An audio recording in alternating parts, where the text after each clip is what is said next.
Arman sudah 5 tahun bekerja sebagai pengantar jenazah di sebuah rumah sakit daerah. Namun, malam itu, ada sesuatu yang berbeda. Ketika Ustadz Rahmat menyerahkan berkas jenazah yang harus diantar, ia berbisik pelan, "Jaga sikapmu.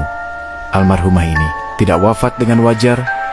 Tidak ada penjelasan detail, hanya tatapan yang membuat leher Arman merinding. Jenazah itu adalah seorang perempuan bernama Sari, meninggal akibat kecelakaan tunggal. Tapi, Hunja seakan tetap tegang, seperti seseorang yang meninggal dengan rasa takut ekstrem. Kelopak matanya tidak bisa tertutup dengan sempurna. Bibirnya membiru, gigi terkunci seperti sedang menggigit sesuatu, dan kuku-kukunya patah seolah mencakar sesuatu sebelum napas terakhir. Arman dan partnernya Joko mengangkat keranda. Beratnya tidak wajar, padahal tubuh almarhumah tidak besar. Ketika mereka melewati lorong menuju mobil jenazah, lampu-lampu rumah sakit berkedip satu persatu, seolah mengikuti langkah mereka. Suara roda keranda berderit lebih keras dari biasanya, seperti menjerit. Saat keranda dimasukkan ke mobil, Joko berhenti mendadak. "Man, tadi kamu dengar?" Arman mengerutkan dahi. "Dengar apa?" Joko menelan ludah. "Kayak ada yang ngelus keranda dari dalam." Arman tertawa gugup. "Kamu capek." Namun tepat setelah pintu mobil ditutup, bunyi ketukan dari dalam keranda terdengar jelas. 3 kali pelan, teratur, keduanya membeku. Arman mendekat, menempelkan telinga pada badan mobil. Tidak ada lagi suara, hanya keheningan mencekam. "Sudah, anggap saja itu reaksi tubuh," gumam Arman. Namun ketika ia masuk ke kursi depan, kaca spion tengah menampakkan sesuatu. Kelopak mata jenazah yang tadinya setengah tertutup, kini terbuka lebar mengarah tepat ke spion, seakan melihatnya. Arman gemetar. "Joko, cepat jalan."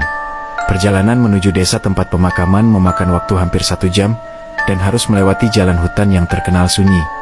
Tidak ada lampu, hanya suara mesin mobil dan gemerisik pohon. Namun sejak mobil melaju, suasananya tidak wajar. Pertama, AC mobil menyala sendiri dan menghembuskan udara dingin berlebihan. Padahal mobil itu sering rusak. AC hampir tidak pernah bisa dipakai. Kedua, bau anyir menyeruak memenuhi kabin, seperti darah yang sudah lama mengering. Joko menutup hidung, namun aroma itu semakin kuat. Arman menatap spion tengah dan menyesal melakukannya. Di balik kaca ia melihat bayangan rambut panjang keluar sedikit dari sisi keranda, seperti melambai-lambai mengikuti guncangan mobil. "Jo, rambut itu dari tadi ada?" Joko menoleh. "Apa?" Begitu ia melihat ke belakang, rambut itu langsung menyentak masuk ke celah keranda. Seakan sadar, sedang diperhatikan. Mobil berguncang hebat. Lampu depan berkedip, mesin seperti ingin mati. Joko mulai panik. "Man, kita berhenti dulu, ini nggak beres." Arman menolak. "Kita harus sampai desa, jangan berhenti di tengah jalan begini."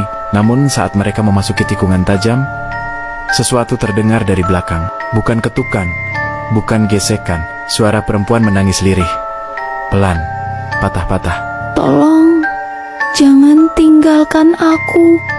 Joko langsung menginjak rem. Mobil berhenti mendadak. Suara tangis itu makin lama makin jelas, seperti berada tepat di telinga mereka. "Kalian tidak akan bisa pulang sebelum mengantarku." Arman nekat keluar dan membuka pintu belakang mobil. Keranda itu diam, tidak ada suara apapun. Tapi ketika ia menyentuh tutup keranda, penutup itu bergerak sendiri, bergeser beberapa sentimeter, dan dari celahnya muncul mata hitam membesar, melihatnya tanpa berkedip. Arman menjerit dan menjatuhkan tutup keranda. Arman mundur sampai punggungnya membentur pintu mobil. Joko yang masih di dalam mobil pun berteriak panik. "Jangan buka keranda, gila kamu! Tutup! Tutup!" Namun sebelum Arman sempat menutupnya kembali, keranda itu menggedor dari dalam, lebih keras dari sebelumnya. Entah bagaimana, keranda itu bergerak sendiri, bergeser melewati lantai mobil dan jatuh ke tanah. Joko keluar, terpincang-pincang. "Man, apa kita harus kabur aja?" Arman tidak menjawab. Dia menatap keranda itu. Sunyi, hening, seolah tidak pernah terjadi apa-apa. Lalu, tiba-tiba, tutup keranda terbuka perlahan.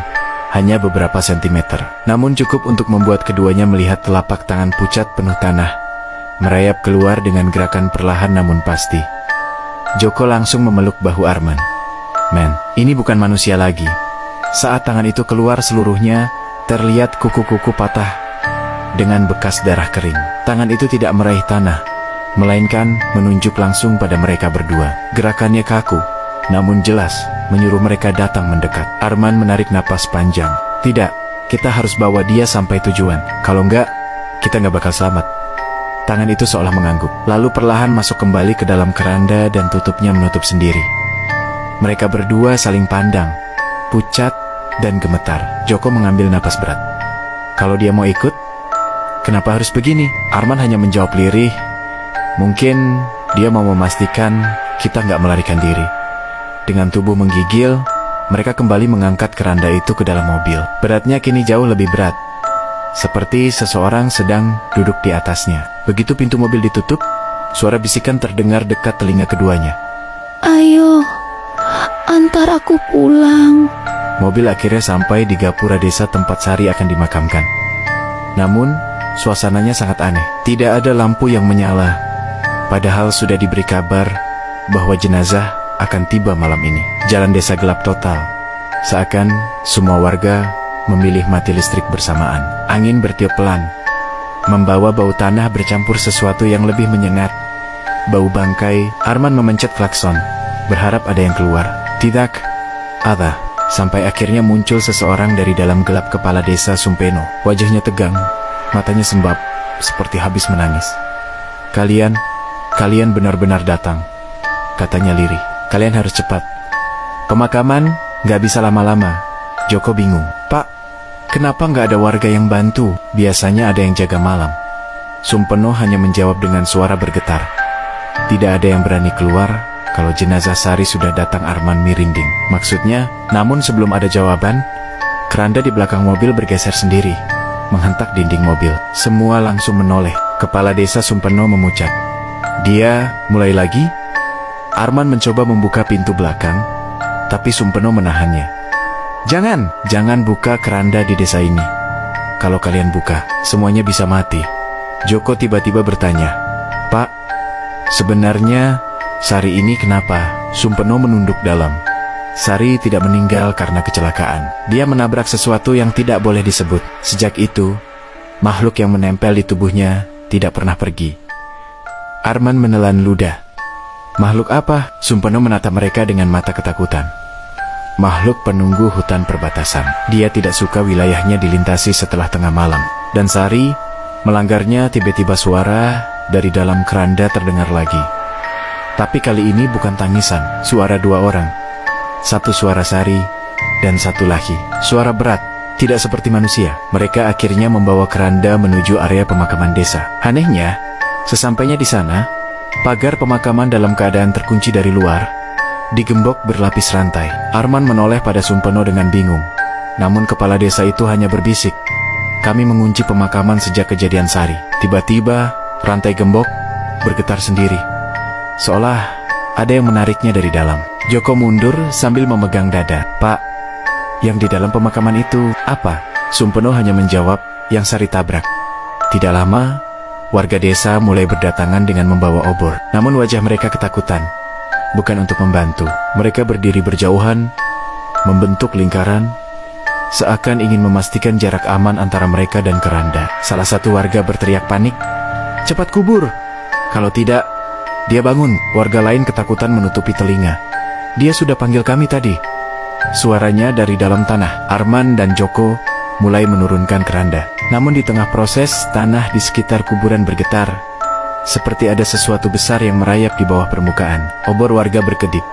Beberapa hampir padam. Dari dalam tanah, terdengar suara seretan panjang, seperti kuku atau tulang besar yang menggesek peti-peti lama di dalam kuburan. Warga menjerit.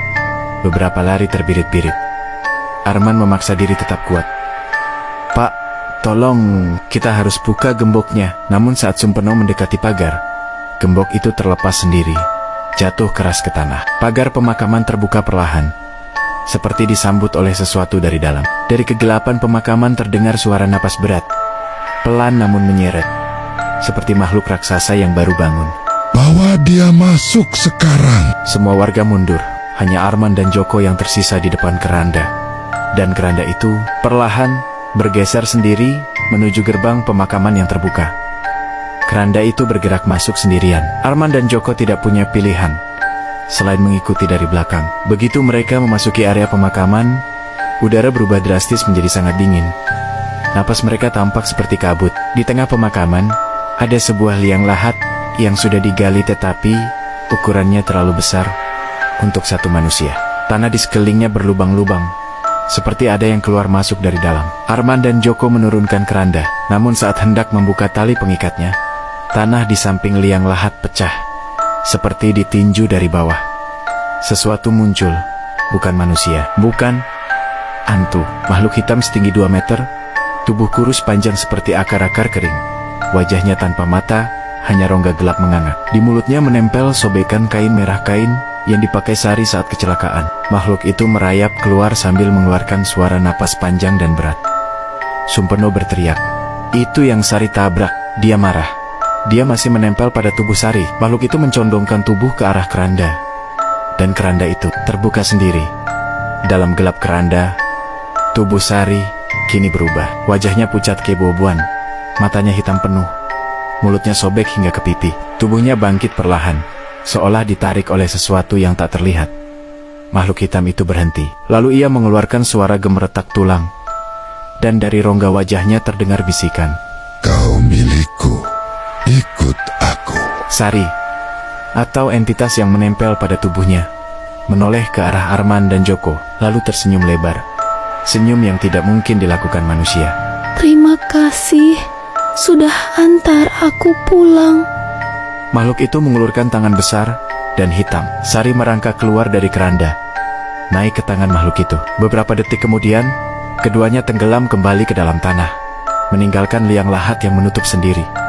Semua menjadi sunyi. Arman dan Joko hanya berdiri terpaku, menyadari satu hal.